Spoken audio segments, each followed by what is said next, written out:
Mustafa dengan NPM 2301011090. Baik, di sini saya ingin memenuhi tugas dari Bapak Dedi selaku dosen pengampu mata kuliah tafsir.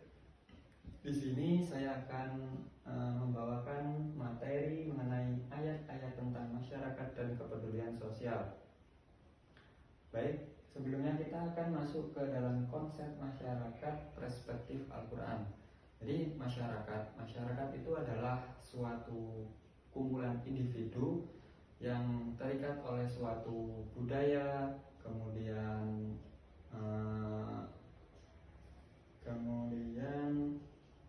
adat dan hidup bersama di dalam satu kesatuan. Akan tetapi dalam perspektif Al-Quran memandang masyarakat itu bukan hanya sekedar satu kesatuan dari adat, budaya dan lain-lain itu. Akan tetapi melainkan kesatuan yang diikat oleh nilai-nilai spiritual, kemudian moral dan sosial, seperti yang sudah dijelaskan dalam Quran surat Al-Hujurat ayat 10-13 itu yang mengajarkan bahwa pentingnya persatuan umat, kemudian larangan merendahkan agama dan menghargai terhadap keberagaman sebagai bagian hal dari kehendak Allah.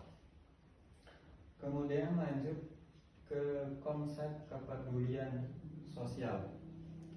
Jadi kepedulian itu adalah sikap yang memunculkan rasa empati ketika melihat seseorang itu mengalami kesulitan.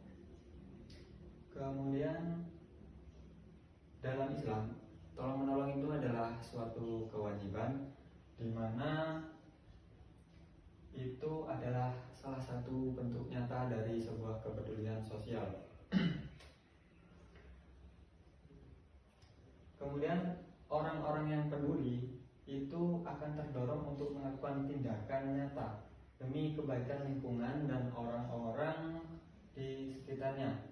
Nah, itu adalah sedikit konsep dari kepedulian sosial. Baik, untuk selanjutnya yaitu ayat-ayat yang berhubungan dengan materi kita, yaitu ayat-ayat tentang masyarakat dan kepedulian sosial. Jadi di sini saya mengambil dua contoh, yaitu ayat dari Quran surat At-Taubah ayat 60 yang berbunyi innama shadaqatu lil fuqara'i wal masakini wal 'amilina 'alaiha wal mu'allafati qulubuhum wa fir riqabi wal gharimina wa fi sabilillahi wa ibnis sabil faridatan minallah wallahu alimun hakim. Jadi yang artinya itu, hai orang-orang yang beriman, janganlah kamu melanggar syiar-syiar Allah dan janganlah kamu melanggar kehormatan bulan-bulanan haram. Jangan mengganggu binatang-binatang had dan binatang-binatang qalaid, dan jangan pula mengganggu orang-orang yang mengunjungi Baitullah ilakhiri. Jadi untuk ayat ini itu meneguhkan bahwa masyarakat itu harus dibangun atas dasar kerjasama positif yang saling mendukung dalam kebijakan.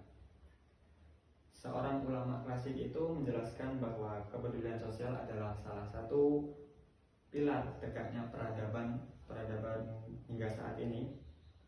Sebab tanpa rasanya empati dan solidaritas, masyarakat itu akan rapuh dan malah terjerumus ke hal-hal yang tidak benar.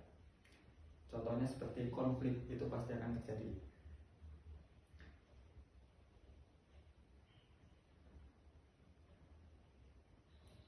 Baik, ya untuk ayat yang kedua yaitu Quran surat Al-Hujurat ayat 13 yang bunyinya ya ayyuhan nasu inna khalaqakum min dzakari wa unsa wa ja'alnakum syu'uban wa qabaila lita'arafu inna akramakum 'indallahi atqakum innallaha alimun khabir.